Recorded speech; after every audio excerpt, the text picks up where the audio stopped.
Alright, check this shit out. April 19th. And I'm driving through a blizzard. We're expecting up to 10 inches of this shit. Just about a week or so ago, it was over 60 degrees and I had my motorcycle out driving to work. Took my wife for a ride.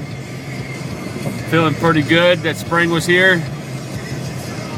And now, I basically had to clean my truck off with my hands because I didn't even have a snow scraper in my truck because I thought this shit was done. Here I am driving down this road, slippery as hell. Probably gonna kill myself because this probably isn't the safest thing in the world to do, but I figured I'd document this for my buddies who are living in Hawaii now because I'm feeling sorry for myself here in Wisconsin. And we're experiencing what they call a snow thunder or something, whatever they call it, I don't know, but snow's coming down sideways, it's big, heavy, wet snow,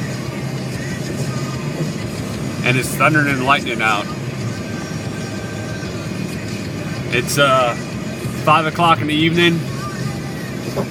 I'm driving home from work. We're expecting 10 inches, like I said.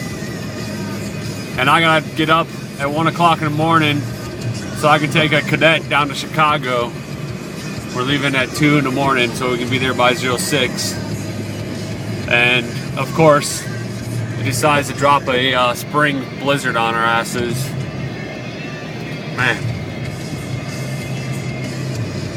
I'm pretty sick of this crap. I'm getting ready to dip into deep depression.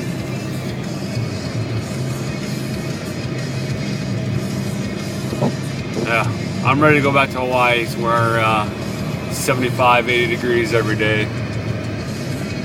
The only decision you really got to come up with is whether or not you want to go to the beach or not.